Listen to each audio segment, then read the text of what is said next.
En las cuevas de Qumrán, bajo el polvo milenario del desierto de Judea, yacía un secreto que los guardianes de la fe habían intentado enterrar durante 2000 años. Fragmentos de pergamino, escritos en arameo antiguo, contenían palabras que nunca deberían haber llegado a ojos mortales. Eran los testimonios de Enoc, el séptimo desde Adán, el hombre que caminó con Dios y nunca conoció la muerte.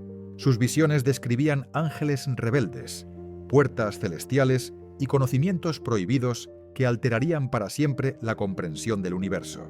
Cuando los primeros eruditos tradujeron aquellos textos en el siglo XVIII, comprendieron por qué la Iglesia primitiva había decidido borrarlos de la historia. Existe un momento en la evolución de toda civilización donde debe elegir entre la verdad que incomoda y la mentira que consuela. Los padres de la Iglesia se enfrentaron a esta encrucijada cuando leyeron las palabras de Enoc. Allí, en aquellos manuscritos antiguos, los ángeles no eran seres etéreos de luz pura, sino entidades complejas capaces de deseo, rebelión y pecado. Las descripciones de los 7 cielos revelaban una arquitectura cósmica que desafiaba las enseñanzas establecidas. Los vigilantes, ángeles enviados a observar a la humanidad, habían descendido y compartido secretos que no estaban destinados a nosotros: metalurgia, astronomía, magia y los nombres ocultos de Dios. La pregunta que aterrorizaba a los concilios eclesiásticos era simple pero devastadora. Si los ángeles podían caer, si podían desear y corromperse, ¿qué significaba eso para la naturaleza de lo divino? Durante siglos, el libro de Enoc fue susurrado solo en círculos herméticos y sociedades secretas. Los etíopes lo preservaron cuando el resto del mundo cristiano lo condenó al olvido. Los masones medievales vieron en sus páginas los planos arquitectónicos del templo celestial. Los alquimistas buscaron entre sus líneas las fórmulas de la transmutación espiritual.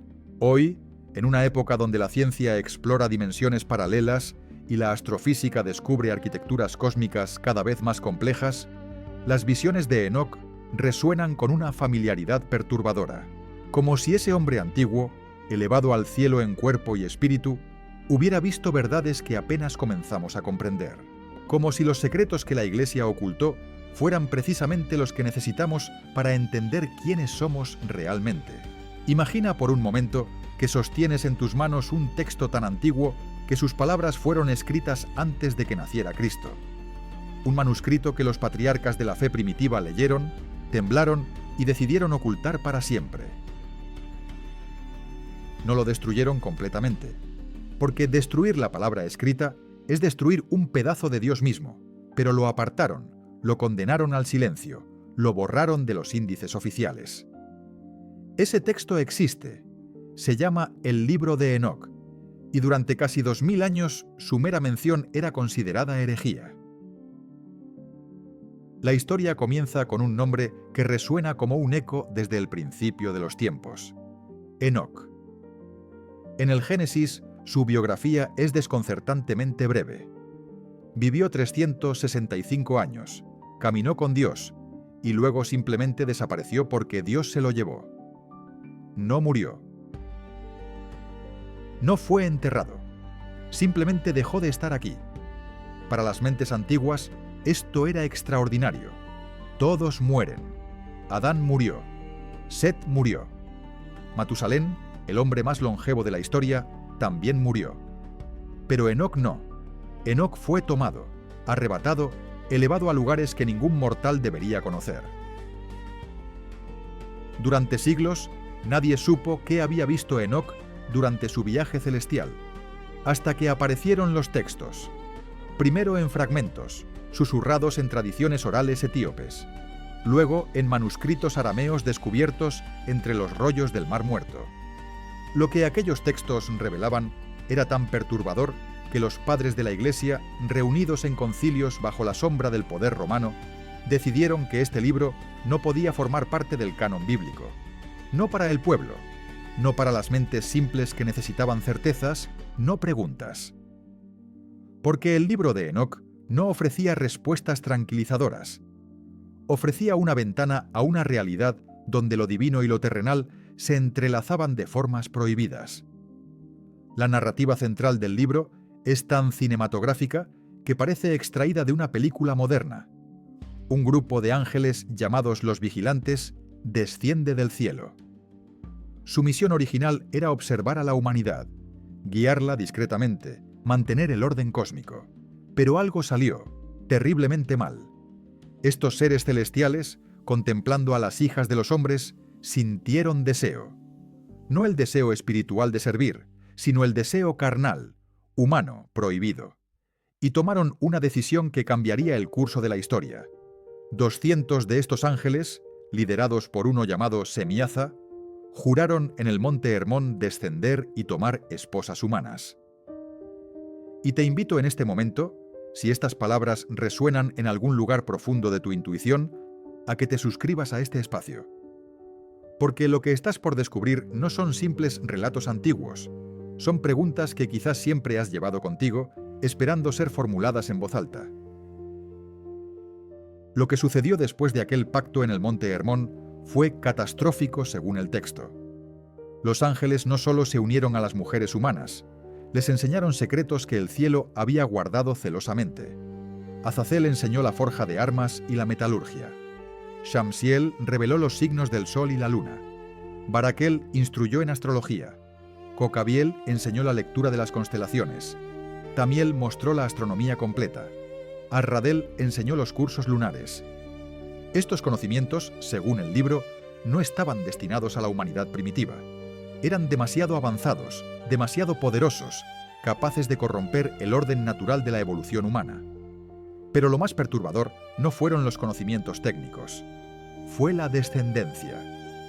De la unión entre ángeles y mujeres nacieron seres híbridos, gigantes llamados Nefilim. Criaturas de fuerza descomunal y apetitos insaciables que devoraban todo lo que producía la tierra. Cuando se acabó la comida, comenzaron a devorarse entre ellos. Y cuando eso no fue suficiente, se volvieron contra la humanidad misma. El mundo se convirtió en un lugar de violencia, caos y abominación. La sangre corría por la tierra como ríos y los gritos de las víctimas llegaban hasta el trono de Dios. La respuesta divina, según Enoc, fue swift y terrible. Los arcángeles fueron enviados a limpiar la tierra. Miguel, Gabriel, Rafael y Uriel recibieron órdenes precisas. Los vigilantes debían ser encadenados y arrojados a prisiones de oscuridad eterna bajo colinas de piedra. Los Nefilim debían ser destruidos, obligados a matarse entre sí hasta que no quedara ninguno. Y la tierra debía ser purificada con agua, lavada de toda corrupción. Esta era la verdadera razón del diluvio, según el libro de Enoc. No un simple castigo por pecados humanos, sino una necesidad cósmica de erradicar la contaminación angelical del ADN terrestre. Pero antes de que cayera el diluvio, Enoc fue llevado al cielo. No como castigo, sino como testigo. Viajó a través de los 7 cielos, vio las moradas de los ángeles leales, contempló el trono de Dios mismo y recibió una misión: llevar un mensaje de condena a los vigilantes caídos. Imagina la escena: un hombre mortal, parado frente a seres angelicales de poder inimaginable, transmitiéndoles su sentencia de condenación eterna. Los ángeles caídos le suplicaron que intercediera por ellos, que pidiera perdón en su nombre. Pero la respuesta celestial fue inflexible. Habían cruzado una línea que no podía deshacerse. Habían contaminado 2 órdenes de existencia que debían permanecer separados. Ahora bien, aquí viene la pregunta que atormentó a los padres de la Iglesia. Si esto era verdad, si los ángeles podían caer tan espectacularmente, si podían sentir deseo y rebelarse, ¿qué decía eso sobre la naturaleza de lo divino? Las implicaciones eran devastadoras para la teología emergente. Un ángel caído no era simplemente un ser malo. Era la prueba de que incluso en la cercanía absoluta de Dios existía el libre albedrío. Y con el libre albedrío venía la posibilidad de elección. Y con la posibilidad de elección venía la responsabilidad. Si los ángeles eran responsables de sus actos, entonces la estructura del bien y el mal se volvía mucho más compleja de lo que la Iglesia deseaba enseñar. El libro de Enoc también ofrecía algo aún más inquietante: una cosmología detallada. Enoc describía la estructura del universo con una precisión que parecía imposible para su época. Hablaba de las órbitas celestiales, de las puertas por donde salían y entraban el sol y la luna, de los vientos que provenían de los rincones del mundo, de los lugares donde se almacenaban el granizo y la nieve. Describía dimensiones de existencia más allá del mundo material. Los 7 cielos no eran metáforas poéticas, sino lugares reales con sus geografías específicas, habitados por diferentes órdenes de seres angelicales. Y te pregunto ahora, en este momento de reflexión, ¿has sentido alguna vez que hay capas de realidad que no podemos ver? ¿Has experimentado sueños que parecían más reales que la vigilia? ¿Te has preguntado si los textos antiguos guardan verdades que nuestra época ha olvidado? Si es así, comparte tu experiencia en los comentarios. Este es un espacio para explorar juntos estos misterios. Cuando los concilios eclesiásticos se reunieron para decidir qué libros formarían la Biblia oficial, el libro de Enoc fue sometido a intenso escrutinio. San Jerónimo, el traductor de la Vulgata latina, lo consideró apócrifo. San Agustín dudaba de su autenticidad. El concilio de la Odisea, en el año 363 después de Cristo, lo excluyó formalmente. Las razones oficiales hablaban de dudas sobre su autoría y su consistencia con otros textos. Pero las razones no oficiales, las que se susurraban en los monasterios, eran más oscuras. El libro era demasiado específico sobre la caída de los ángeles.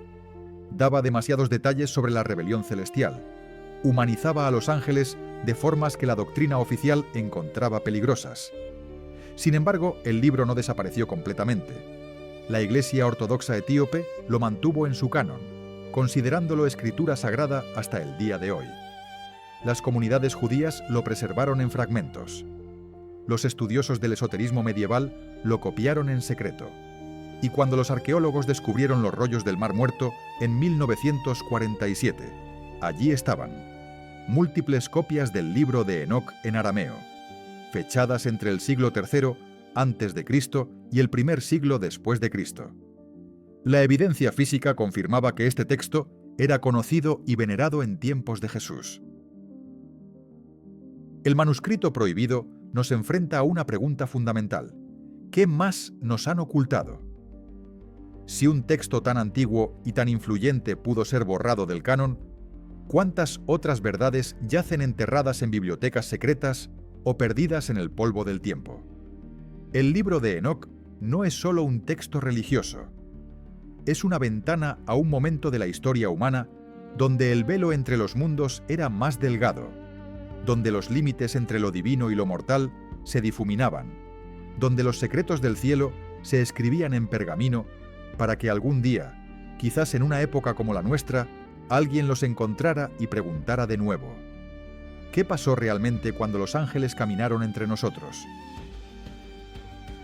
Cuando Enoc fue arrebatado del mundo terrenal, no ascendió simplemente a un cielo abstracto y etéreo. Atravesó 7 niveles de existencia, cada uno con su propia física, sus propios habitantes y sus propios secretos. Lo que vio allí desafía nuestra comprensión moderna del universo tanto como debió desafiar la comprensión de los antiguos. Porque Enoc no describió un paraíso simple de nubes y arpas. Describió una arquitectura cósmica tan compleja y detallada que parece imposible que un hombre del mundo antiguo pudiera haberla imaginado. A menos, claro está, que realmente la hubiera visto. El primer cielo, según el testimonio de Enoc, era el más cercano a la tierra. Aquí residían los ángeles que gobernaban las estrellas y los fenómenos atmosféricos. Imagina un reino donde cada tormenta tiene un guardián, donde cada rayo es dirigido por una mano invisible, donde las nubes no flotan al azar, sino que siguen caminos trazados por inteligencias celestiales. Enoc vio depósitos del granizo y la nieve, almacenes cósmicos donde se guardaban los elementos hasta que era momento de liberarlos sobre la tierra. Vio a los ángeles que medían el tiempo, calculaban las estaciones y mantenían el delicado equilibrio que permitía la vida. Este primer cielo era esencialmente la sala de máquinas del mundo visible, pero a medida que ascendía, la realidad se volvía más extraña. El segundo cielo era un lugar de oscuridad donde los ángeles caídos esperaban su juicio final. Enoc los vio encadenados, suspendidos en una penumbra eterna, conscientes pero impotentes. Estos no eran los vigilantes que habían descendido al monte Hermón, sino ángeles que habían transgredido leyes aún más antiguas, rebeliones olvidadas de eras anteriores a la humanidad. Su tormento no era el fuego tradicional del infierno cristiano, sino algo más sutil y terrible: la conciencia eterna de lo que habían perdido. Permanecían allí, entre el cielo y la condenación, definitiva en un limbo de arrepentimiento sin redención posible. El tercer cielo era paradójico. Contenía tanto el jardín del Edén como el lugar de tormento eterno. Enoc caminó por jardines donde crecía el árbol de la vida, con raíces que se hundían en fuentes de aguas vivientes y ramas que se extendían más allá de lo que el ojo podía abrazar. El aire mismo era fragancia pura, y los frutos brillaban con una luz interior. Pero al girar, en la misma dimensión de existencia, se extendían valles de fuego donde las almas de ciertos transgresores sufrían purificación. La yuxtaposición era deliberada. Le explicaron a Enoc: el bien y el mal, la recompensa y el castigo, debían existir en proximidad para que cada uno diera significado al otro. Y aquí, en medio de esta revelación cósmica, te invito a hacer una pausa. Si estas descripciones resuenan en tu interior como ecos de algo que siempre has intuido, si sientes que hay dimensiones de realidad más allá de lo que nuestros sentidos perciben, déjanos un comentario. Comparte si has experimentado sueños vívidos de lugares celestiales o intuiciones sobre la estructura del universo que no puedes explicar racionalmente. El cuarto cielo era el dominio de los astrónomos celestiales. Aquí Enoc contempló las luminarias del Sol y la Luna en su esplendor completo, sin el filtro de la atmósfera terrestre. Le mostraron las 12 grandes puertas en el firmamento por donde entraba y salía el Sol en su curso anual, correspondientes a los 12 meses. Cada puerta estaba custodiada por ángeles que ajustaban con precisión matemática la duración del día y la noche. Enoc aprendió que el año solar consistía de 360 días, una cifra que los estudiosos modernos encuentran fascinante porque se acerca notablemente al año solar real. ¿Cómo pudo un hombre antiguo conocer esto sin telescopios ni observatorios? Los ángeles del cuarto cielo le revelaron algo aún más sorprendente. Las estrellas tienen nombres. No nombres arbitrarios asignados por astrónomos humanos, sino nombres verdaderos que describen su esencia y propósito en el orden cósmico. Cada estrella era como una nota en una sinfonía celestial, y los ángeles eran los músicos que mantenían la armonía. Enoc escuchó esta música de las esferas, una vibración que permeaba toda la creación, pero que los oídos humanos normalmente no pueden captar. Era la frecuencia fundamental del universo, el sonido que sostiene toda la existencia. El quinto cielo albergaba a los vigilantes que aún permanecían leales.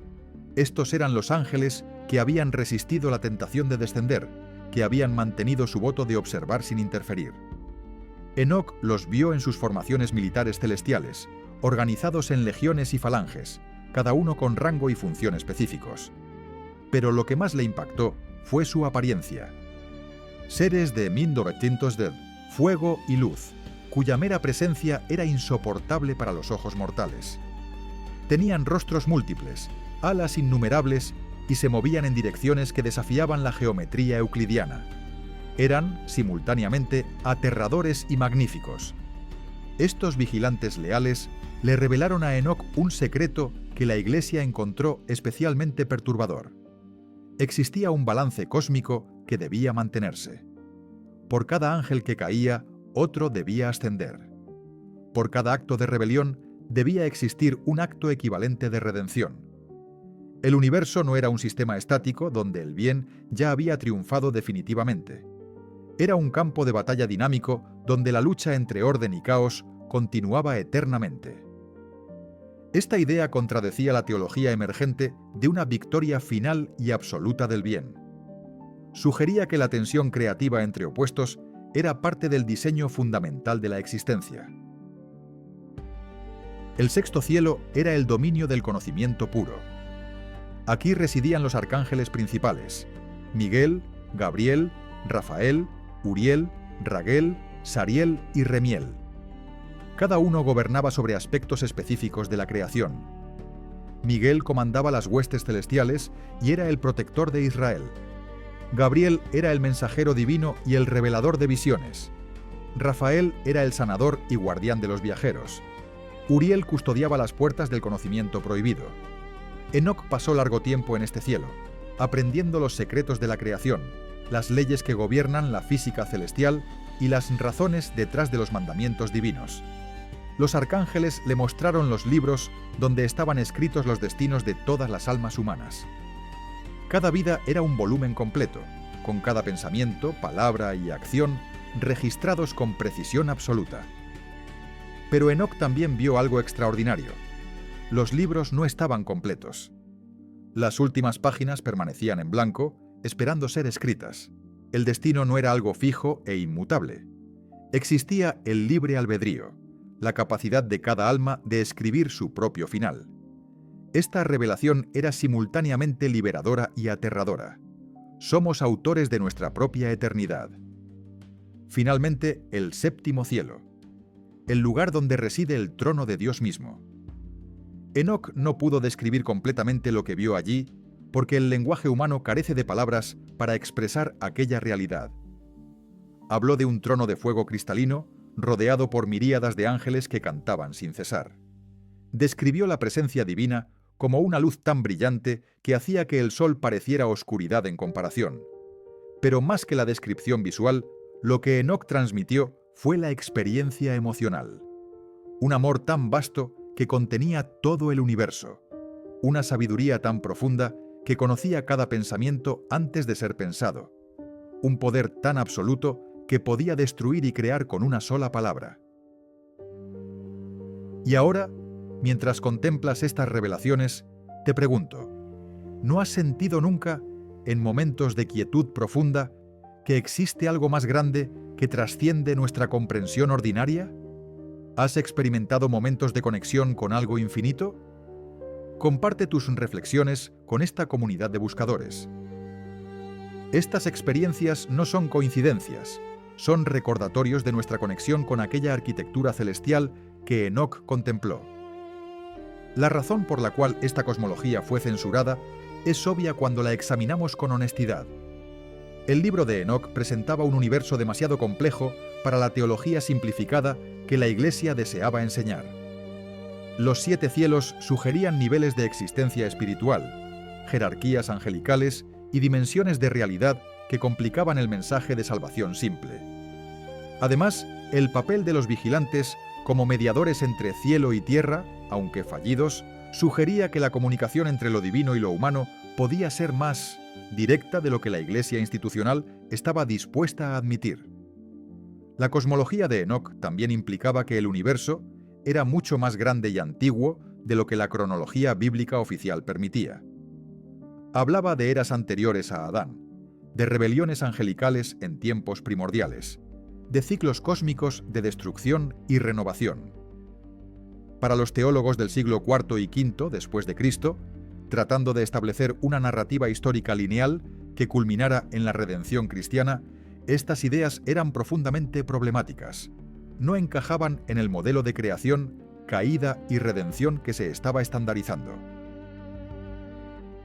Pero quizás lo más amenazante era la implicación de que el conocimiento directo de lo divino era posible. Enoc no conocía a Dios a través de intermediarios humanos, sacerdotes o instituciones. Fue llevado directamente al cielo, contempló los misterios con sus propios ojos y regresó para contarlos. Esto establecía un precedente peligroso. La experiencia mística directa tenía autoridad propia, independiente de cualquier jerarquía eclesiástica. En una época donde la Iglesia luchaba por consolidar su poder como único intermediario legítimo entre Dios y la humanidad, el libro de Enoc representaba una alternativa incontrolable.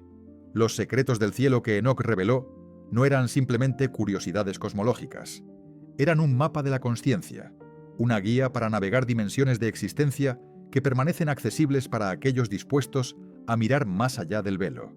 Cuando la Iglesia ocultó este texto, no solo estaba protegiendo su autoridad institucional, estaba tratando de contener una visión del universo que hubiera cambiado radicalmente cómo la humanidad se comprende a sí misma. Un universo donde somos parte de una red cósmica infinitamente compleja, donde los ángeles caminan invisibles entre nosotros, donde cada estrella canta su canción única y donde las puertas del cielo permanecen entreabiertas para aquellos con ojos para ver.